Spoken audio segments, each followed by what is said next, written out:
Muy buenas tardes, señora directora, señor coordinador, señoras y señores académicos, señoras y señores. En el año 2003, el gran hispanista Hugh Thomas, hace unos días desafortunadamente fallecido, al que he querido recordar al principio de esta charla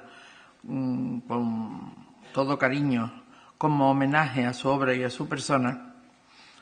pues como digo, en el año 2003 publicó un libro, primero de una gran trilogía, titulado El Imperio Español de Colón a Magallanes, en el cual comienza diciendo que la era más extraordinaria de España abarca desde fines del siglo XV hasta principios del siglo XVI. Exactamente el periodo que hemos venido examinando en este ciclo de conferencias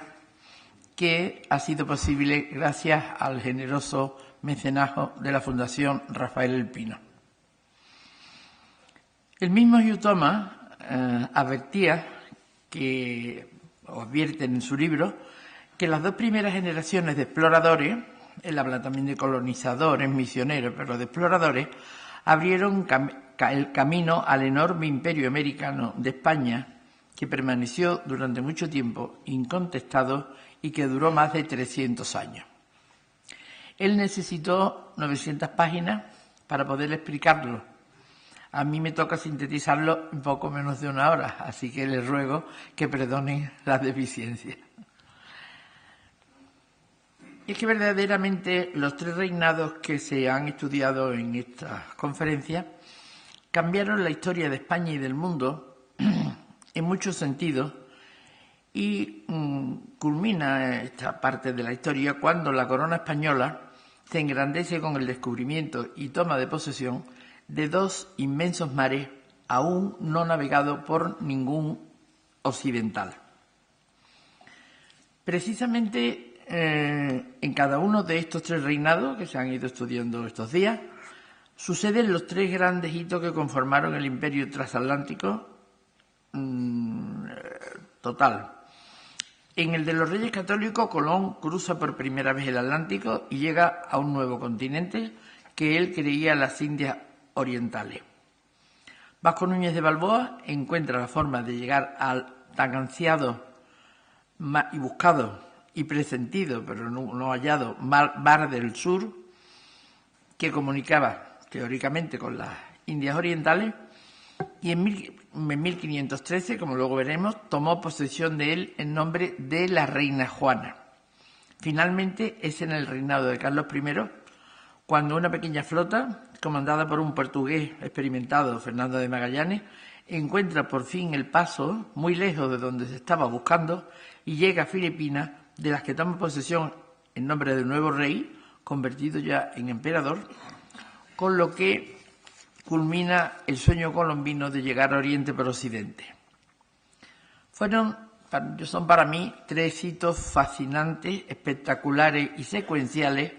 para el descubrimiento de los mares que comienzan en 1492 y culminan exactamente 30 años después. Pero antes de hablar de todo esto, del descubrimiento de los mares y de sus protagonistas, es necesario hacer una introducción para comentar los antecedentes que los hicieron posible. Antecedentes muy complejos en todos los sentidos en los que desde luego no voy a entrar porque no puedo abarcarlo, aunque algo sí tengo escrito en la conferencia escrita,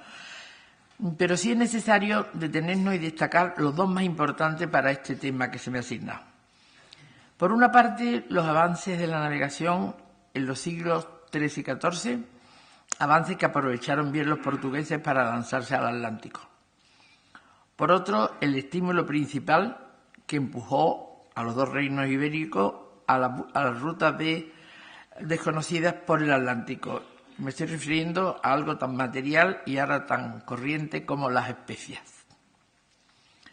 Y vamos a empezar por las especias, por estas últimas, porque es un elemento imprescindible para poder comprender todo lo demás. Y digo imprescindible porque el valor de las especias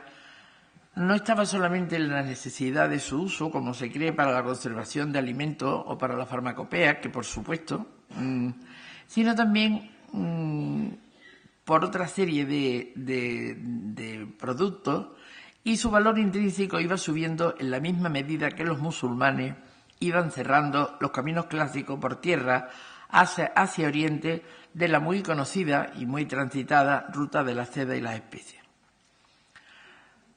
Voy a poner un ejemplo, y voy a terminar con la nao Victoria, pero voy a poner el ejemplo de la nao Victoria para que se vea el valor de las especias. La nao Victoria,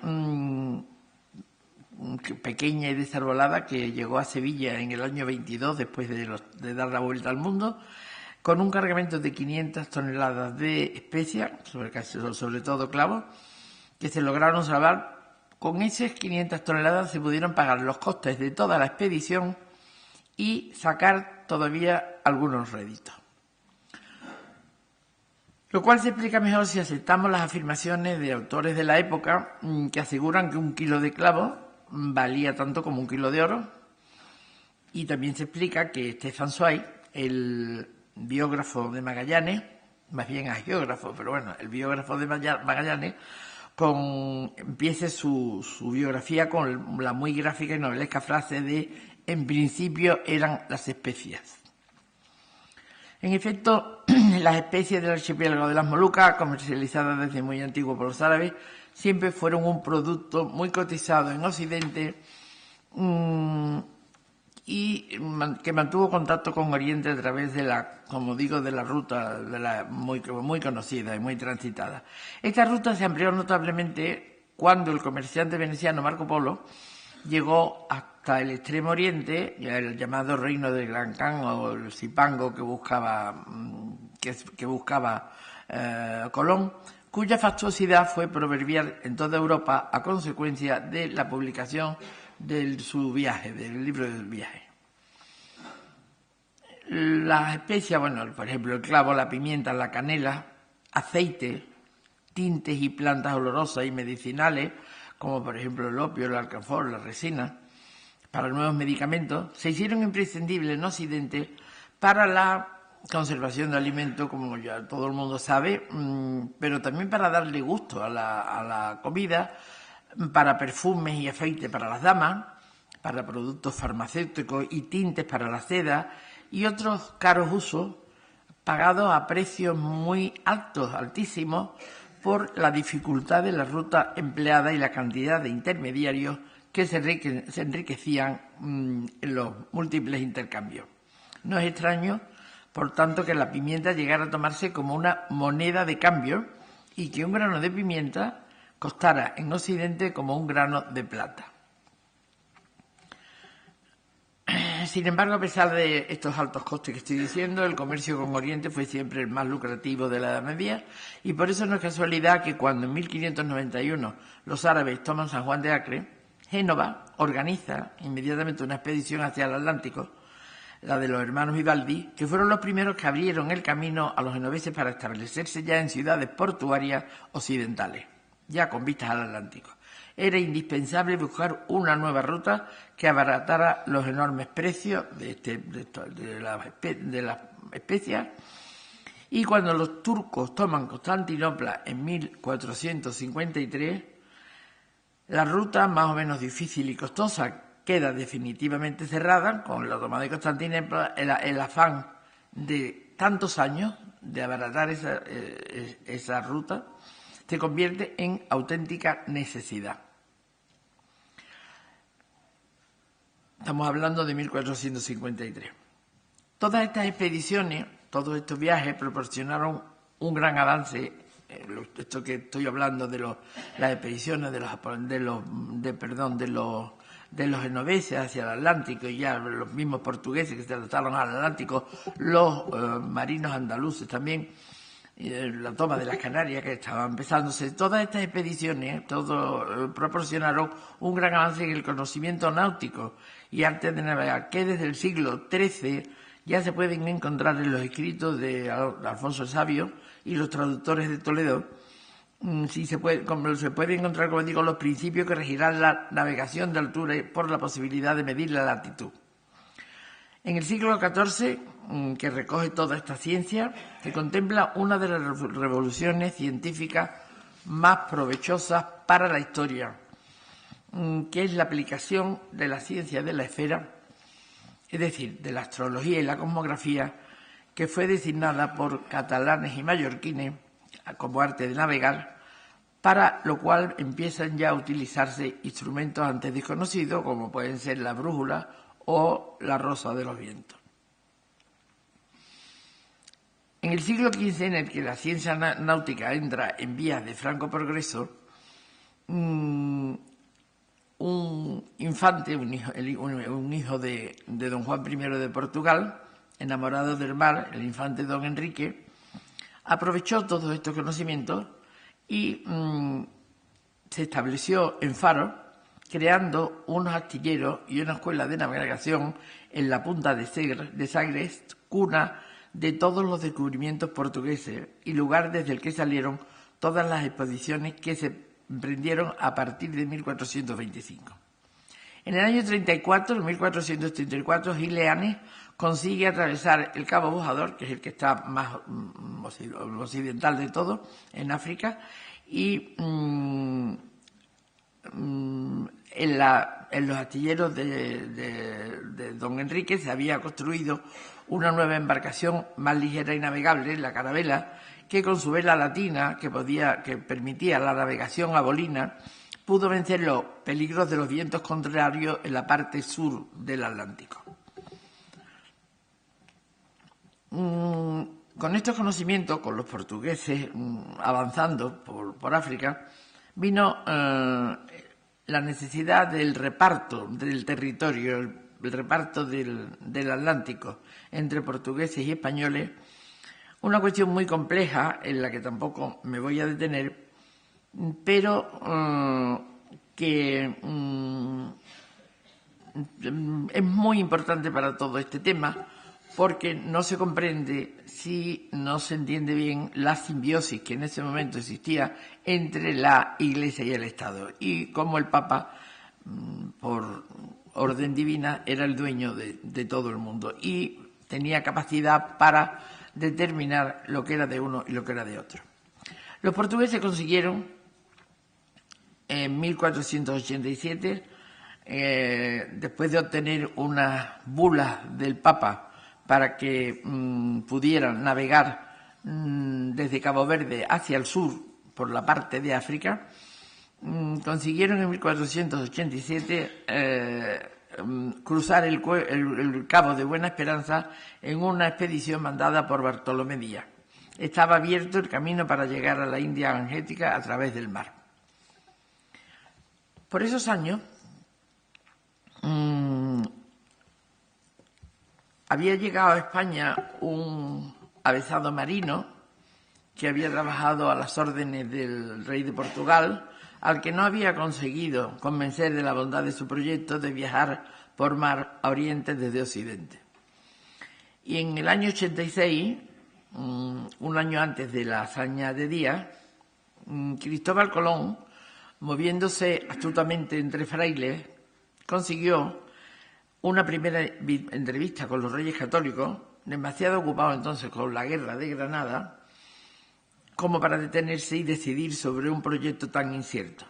Sin embargo, ese proyecto, ese sueño de un desconocido, nunca se olvidó del todo.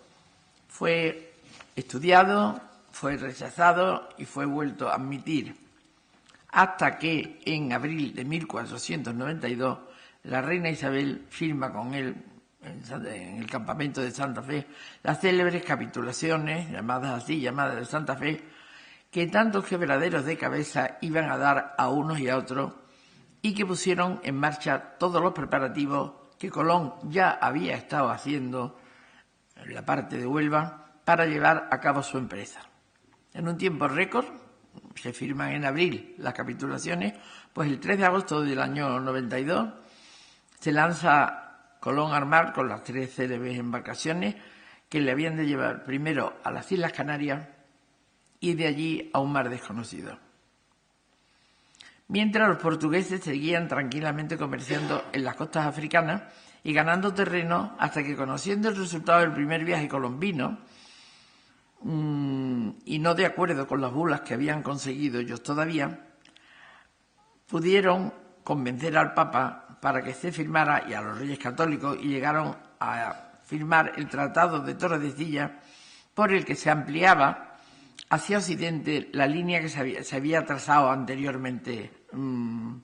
el Atlántico de polo a polo para repartir la jurisdicción de cada cual, con lo que pretendían ambos, es decir, al avanzar la línea hacia occidente, pretendían los dos, unos españoles y portugueses, que las Molucas, en el otro extremo del mundo y que aún no se sabía bien su posición, entraran en su botín. Una ampliación que, como todos sabemos, le proporcionó a Portugal su entrada en Brasil. Después del segundo viaje colombino, de mucha más envergadura que el primero, los portugueses, alertados, siguieron avanzando hacia la India, ya con el paso del camino del Cabo de Buena Esperanza, y en 1497 Vasco de Gama partió de Lisboa para llegar al año siguiente, después de tocar Mozambique, a Calicut, en la India. El sueño de don Enrique se había hecho realidad y las hazañas de los portugueses merecieron uno de los poemas épicos más sonoros y conocidos de los tiempos modernos, y que pueden dejar de hacernos, a mí desde luego me hacen sentir una sana envidia cuando los leo. Me estoy refiriendo, como ya habrán adivinado, al poema Os Luciadas de Luis de Camões, que comienza de esta manera. Lo voy a leer, aunque lea mal la poesía, pues para que ustedes vean lo que luego voy a comentar. Dice Camões, empieza así el poema: las armas, los valores señalados,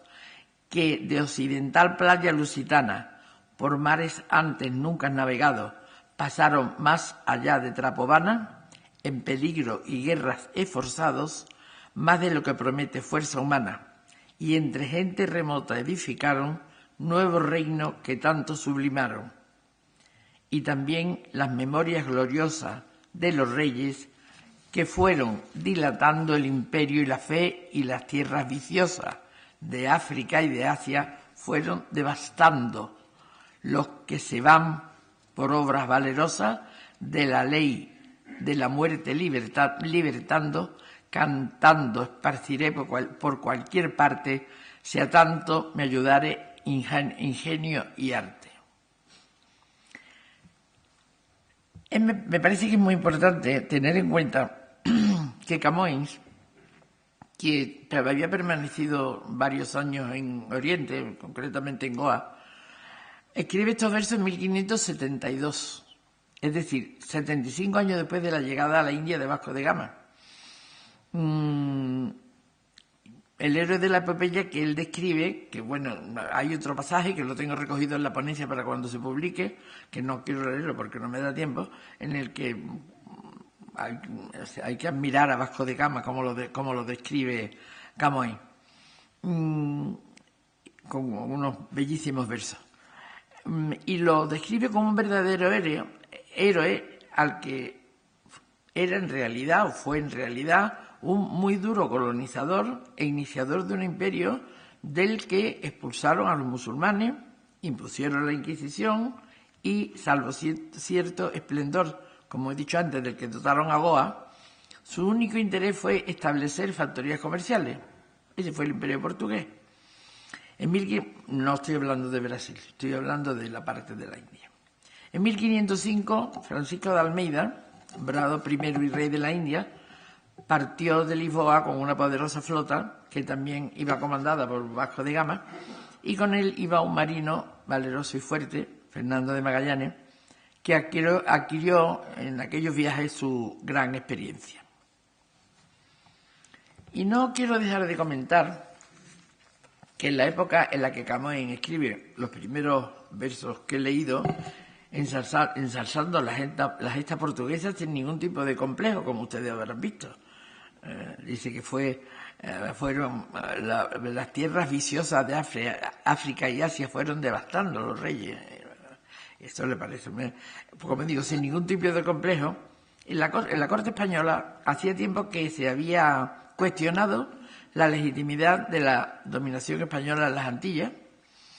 En la Junta de Burgos, bueno, concretamente en la Junta de Burgos de 1512. Después, en 1542, Carlos I dictó unas ordenanzas, entre otras muchas, claro,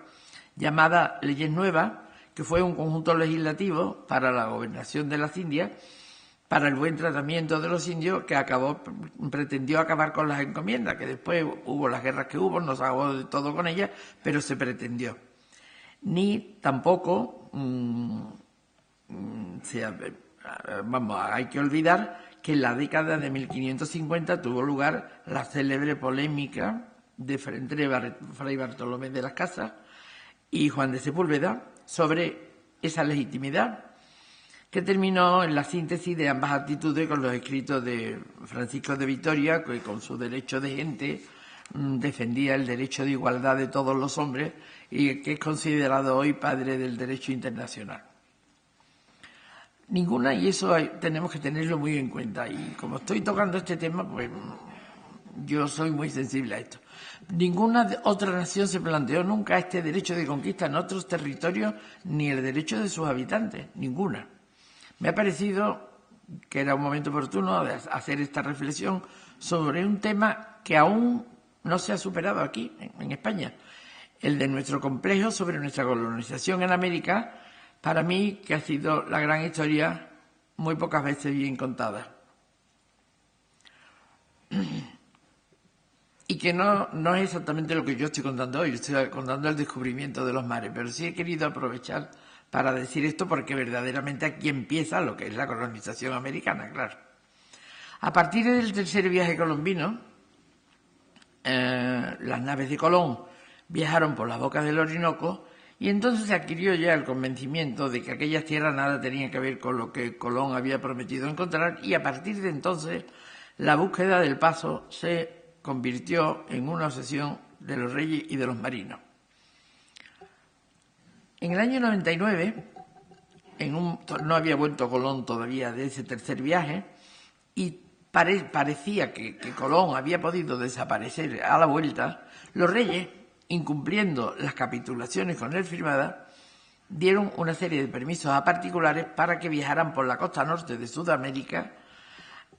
a donde se realizaron una serie de viajes que se han llamado viajes de rescate, viajes menores o viajes andaluces, porque salían todos de los puertos andaluces, de Cádiz y de Huelva. Grandes nombres de esos años fueron sus protagonistas, pues entre ellos Juan de la Cosa, Pedro Alonso Niño, Américo Vespucio, Rodrigo de Bastida, o los hermanos Guerra, que es menos conocido, pero que fueron los únicos que con un gran cargamento de perlas que recogieron en Margarita pudieron hacer rentable su periplo. Los otros, lo único que consiguieron fue ir descubriendo la costa norte del continente sudamericano, que remató el mismo Colón en su último viaje, cuando llegó hasta lo que hoy es Guatemala, sin que el paso, el tan buscado paso, que era sobre todo el fin de estos viajes, apareciera por ninguna parte. Y con Colón, que murió 2 años después de la reina, que había muerto a los pocos días de la llegada de Colón del cuarto viaje,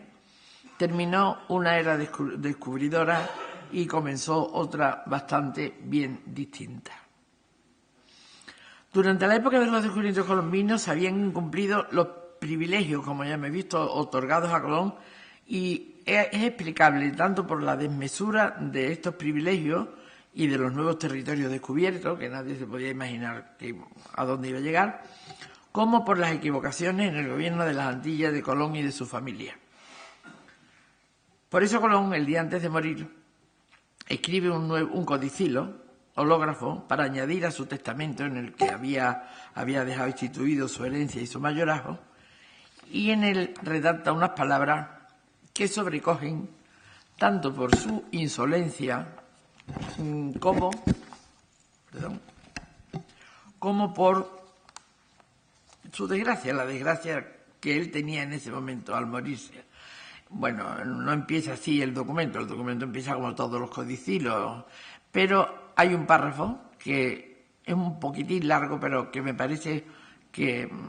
hay que leerlo. Dice Colón: el rey y la reina, nuestros señores, cuando yo les serví con las Indias, digo les serví, que parece que yo por voluntad de Dios nuestro Señor se las di como cosa que era mía, puedo lo decir, porque importuné a sus altezas por ella, las cuales eran ignotas e escondidas el camino a cuanto se fabló de ellas, para las ir a descubrir allende de poner el aviso y mi persona. Sus altezas no quisieron gastar para ello salvo un cuento de maravedíes, y a mí me fue necesario de gastar el resto. Ansí plugo a sus altezas que yo hubiese en mi parte de las dichas indias el tercio y el ochavo de todo y más del diezmo de lo que está en ellas, porque hasta ahora no se ha sabido, y esto hay que tomarlo en serio, dice, porque hasta ahora no se ha sabido renta de las dichas indias, porque yo pueda repartir de ella lo que de ella aquí abajo diré, donde está su testamento, no a quién le deja su, es espera de la misericordia de Dios que se haya de ver bien grande. Mi intención es y sería, y entonces ella sigue con lo que es su testamento, su mayorazgo, aquí en los legados que deja cada quien. Con esto se comprenden los famosos pleitos que interpusieron los herederos de Colón, que duraron casi 30 años, de los que acaba de salir, que por fin se han publicado los pleitos colombinos, que llevan casi 70, 80 años para publicarse, y se han publicado en una magnífica edición hecha por Mafre.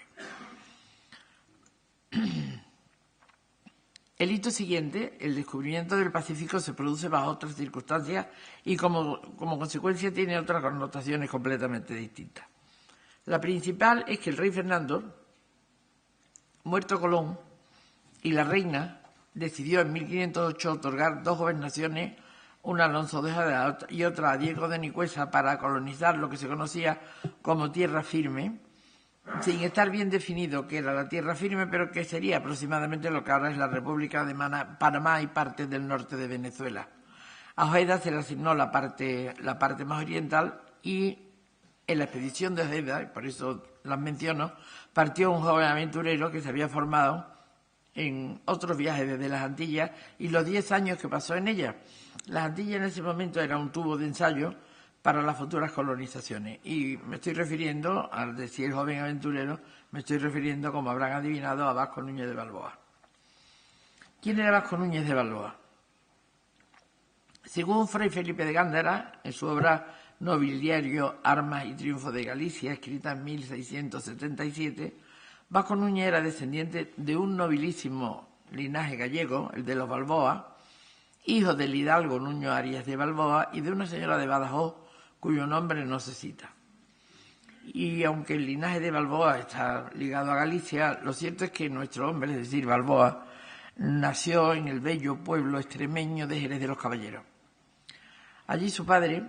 segundón de una larga familia, se había instalado como servidor de los muy poderosos señores portocarreros, también gallegos, que habían sido señores de Moguer desde 1333. El octavo señor de Moguer, don Pedro Portocarrero, al que sirvió el padre de Balboa, fue nombrado por esa época alcalde mayor de Sevilla, a donde se trasladó con él el muy joven Vasco Núñez, con lo que pudo crecer en el ambiente sevillano y onubense, en los terrenos en el que los acontecimientos de uno y otro lado del Atlántico se vivían con gran intensidad. No es extraño que se sintiera atraído por ellos, ni que en 1501 partiera para las Indias de forma novelesca, que no puedo contar, de las que nunca volvería de las Indias. Con un expresivo retrato que le debemos al padre de las casas,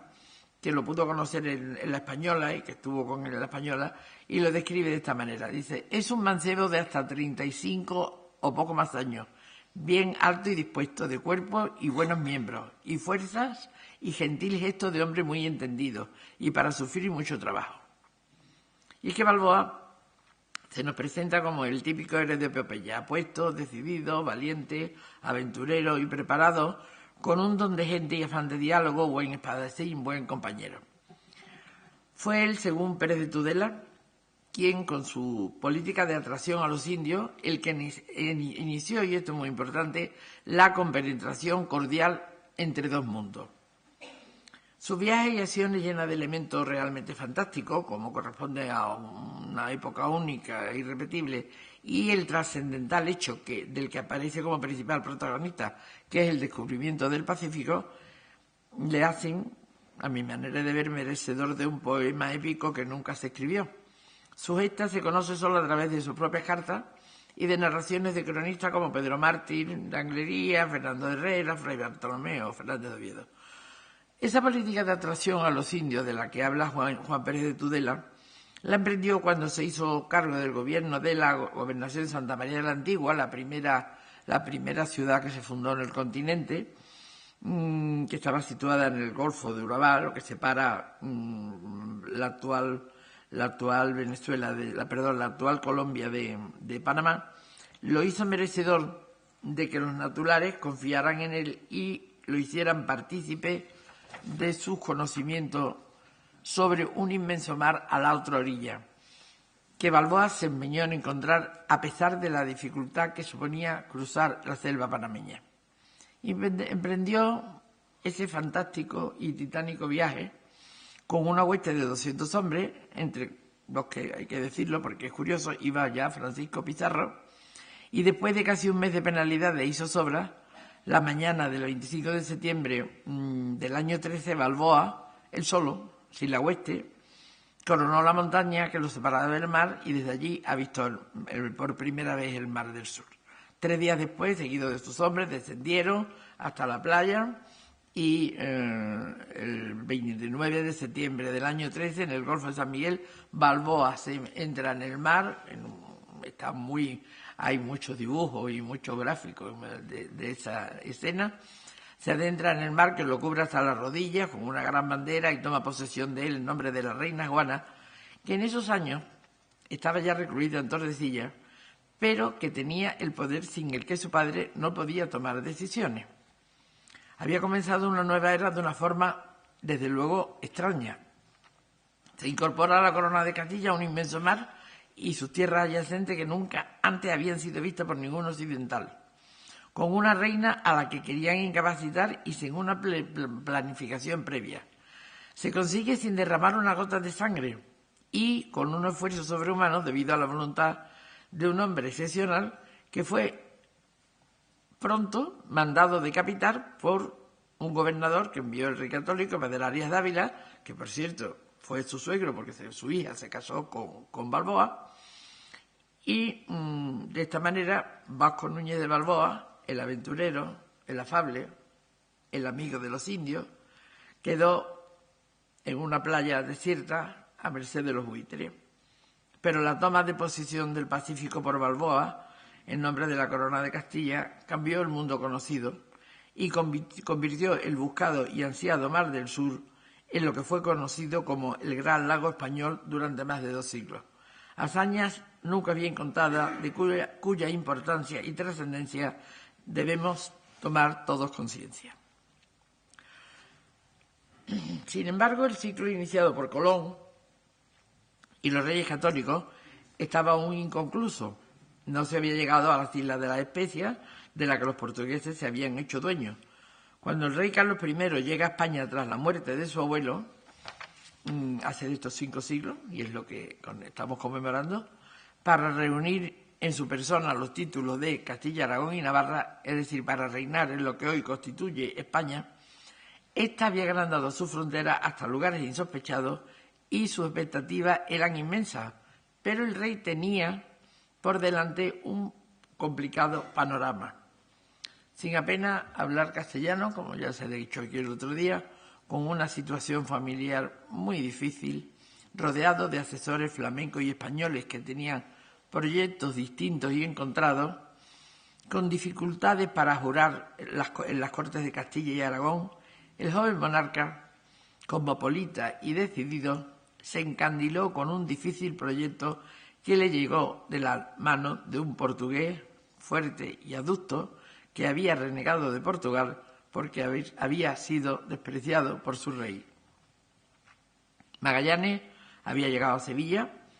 que entonces era ya el centro neurálgico de la navegación hacia el Atlántico, buscando amparo para llevar adelante la aventura, como antes había llegado Colón a Huelva, que se proponía, que no era la otra que la del descubrimiento del ansiado y buscado paso a la tierra de las especias, claro, a través del Mar del Sur, que ya se conocía, el Mar del Sur, desde el descubrimiento de Balboa. Bien orientado, se puso en contacto con un paisano suyo, Duarte Barbosa, también se casó con su hija, que era un hombre influyente, un rico comerciante y conocedor de las tramas comerciales, porque era teniente de alcaide del Alcázar de Sevilla, un puesto muy relevante,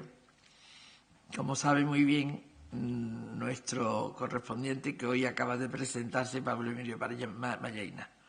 Un puesto de mucho relieve y control en la ciudad. No le resultó difícil llegar a la corte y conseguir ser recibido por el rey, y paradójicamente de la mano de Juan Rodríguez de Fonseca, que tanto se había opuesto a los proyectos al proyecto colombino. Según las casas que estaba presente, que lo cuenta todo, en esa primera entrevista estaba las casas y dice que el portugués llegó portando varios mapas y una esfera que debería ser la esfera de Martín Behaim, en la cual se había basado Magallanes para determinar la latitud del estrecho, según los cálculos que él tenía, con unos cálculos equivocados, tal como le había ocurrido a Colón con Ptolomeo. Aunque según cuenta Antonio de Herrera, por boca de un portugués, Joao Barros, el monarca, dice textualmente, quedó enamorado das cartas e poma de marear, sería probablemente la posibilidad que le brindaba y que le aseguraba Magallanes de que las Molucas estuvieran en terreno español, lo que aceleró la aceptación del rey para patrocinar el proyecto. En el año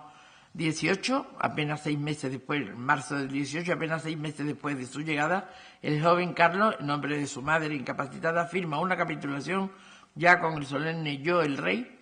a favor de Fernando de Magallanes y de su socio portugués también, Ruy Faleiro,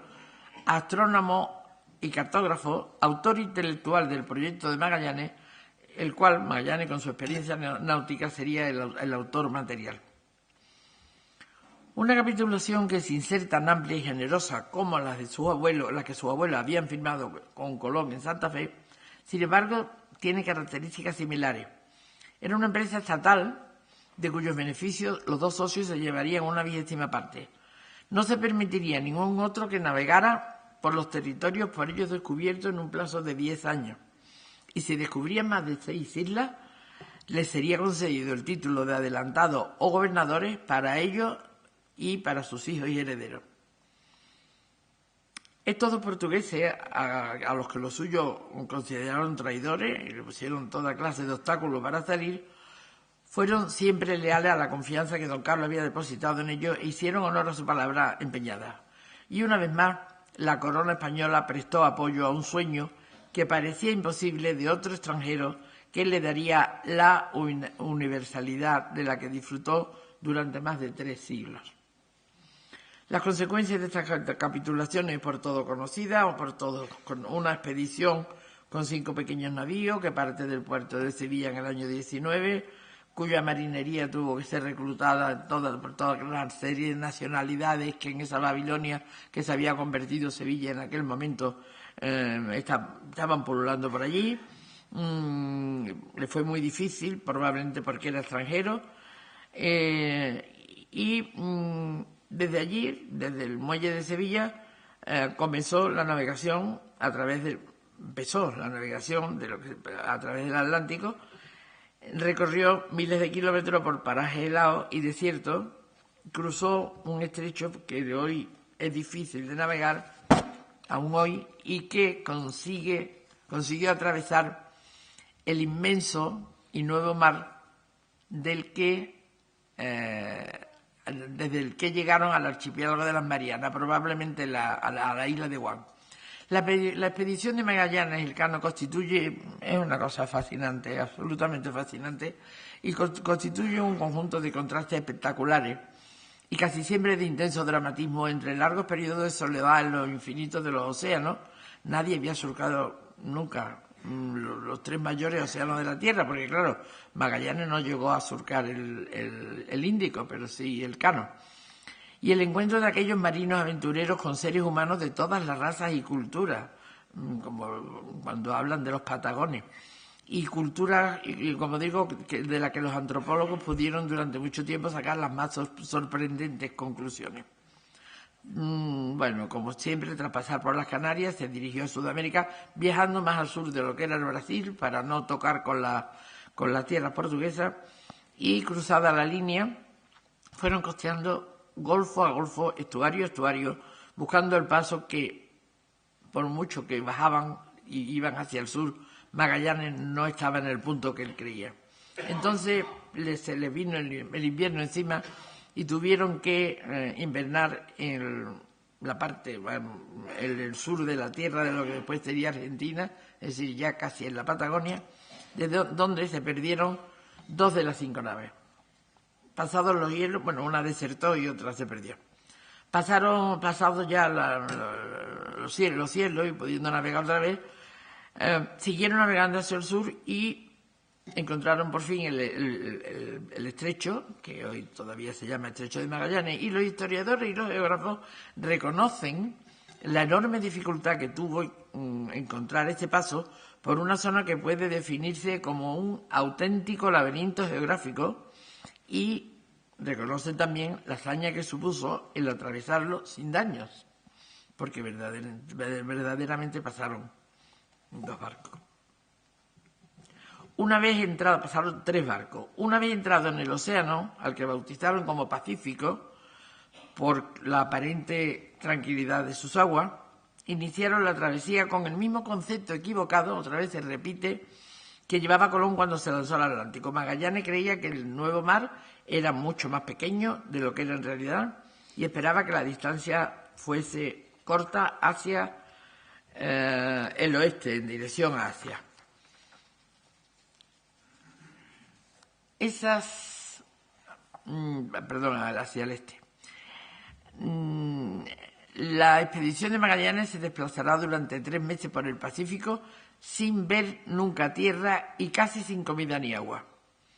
Mateo de Zubileta, uno de las personas que iba en la expedición, no sé si tenía algún cargo más alto que marino, y presentó cuando llegó un memorial en favor del Cano, describe así las penalidades sufridas. Y también lo voy a leer, creo que tengo tiempo, termino enseguida. Dice: cuando andábamos en busca de las Molucas con el hambre enconada, por una rata, bicho de suyo repugnante, llegamos a pagar medio ducado en oro, lo cual no es de admirar, ya que hubo quien se comió los cueros que protegen el palo mayor, y quien hasta la madera echa serrín, pues cuando el hambre aprieta, ni el dolor de los muertos se respeta, y no faltó quien intentara de servirse de los que eran idos de este mundo. Es como ustedes verán, una espeluznante narración que no se atempera, aunque sabemos que Magallanes impidió la antropofagia con medidas severísimas, es decir, no llegó a haber antropofagia. Pero en ese estado desesperado alcanzaron la isla de Guam, desde allí siguieron a Filipinas, visitaron varias islas, Magallanes tomó posesión de ellas y por una escaramuza que había entre 2 jefes de las islas, Magallanes, siempre fiel a don Carlos, por ratificar la posesión de ella en su nombre, se enredó en una imprudente escaramuza totalmente impropio de su precavido carácter en la isla de Mactán y murió asediado por los indios. Le faltó poco para alcanzar las Molucas, a lo que se había comprometido, pero las dos naves que ya aún quedaban, una se perdió también cruzando el Pacífico, sí lo consiguieron esta vez al mando de un español natural de Guetaria, Juan Sebastián Elcano. Después de unos meses comerciando en la especie, estas 2 naves decidieron volver por caminos distintos. Decía nuestro coordinador que nos íbamos a cansar y yo creo que ya estamos todos cansados de un viaje tan largo. Por caminos distintos. Entonces el Cano, con la nueva Victoria, fue el que decidió volver por la parte de los portugueses, es decir, al contrario que viajaban los portugueses, y fue el que consiguió lo más importante del viaje, volver al punto de partida después de 3 años, en septiembre de 1522. Esta ruta de vuelta, aunque era conocida, fue la más peligrosa de todas, más que todo lo que habían dejado detrás por la continua persecución de los portugueses que se consideraban invadidos en su terreno. Por primera vez se había dado la vuelta al mundo y se había demostrado empíricamente su redondez. Comienza lo que ya los historiadores reconocen sin ambaje como primera globalización. Aunque gracias a Pigafetta, el gran cronista de la expedición, y a la biografía que sobre Magallanes escribió, como ya he dicho antes, Stefan Zweig, su figura es más que conocida, y otras muchas más que hay, los grandes honores le correspondieron al Cano, que se dio perfectamente cuenta de su hazaña, porque en una breve carta que le escribe al emperador en cuanto desembarca en Sanlúcar, no resalta como su mayor mérito el haber llegado cargado de las codiciadas especias, cuyo costo compensaba, como ya he dicho, la inversión, ni las tierras descubiertas, ni las aventuras que llevaron a cabo, ni las calamidades sufridas. Era muy consciente de que su mayor mérito estaba en haber circunnavegado el globo por primera vez. Y así era verdaderamente. Y en efecto, el flamante emperador, ya emperador Carlos V, que se vio convertido de pronto en emperador del mundo, lo premió con una renta anual de 500 ducados en oro y con algo que en esa época era mucho más apetecido, un escudo nobiliario,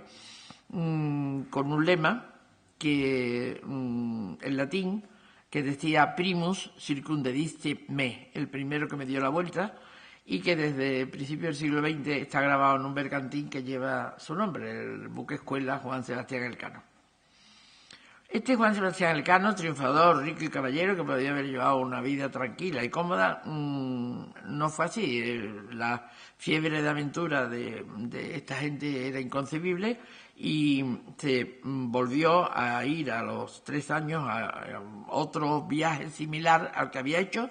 para volver otra vez a la tierra de las especias. Esta vez no lo consiguió y murió en el Pacífico en julio de 1526. No deja de producir, por lo menos a mí me lo produce, congoja el final de todos estos héroes de epopeya, sin epopeya. Ya hemos visto, porque son de epopeya pero no tienen epopeya, ya hemos visto cómo Colón confiesa en su último testamento que no sabía nada todavía de las ganancias de las Indias, cómo Vasco Núñez muere decapitado por Pedrari y su cuerpo devorado por los buitres probablemente, y como el cadáver de Magallanes, que no pudo ser rescatado por la tripulación, no se sabe dónde descansa, aunque antes de su partida había redactado un testamento cuya lectura conmueve. En él deja detallado minuciosamente, como era costumbre en la época, además,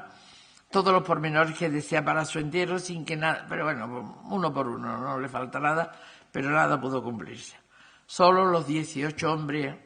depauperados que desembarcaron en Sevilla en 1522 se dirigieron, en homenaje al que había sido su capitán,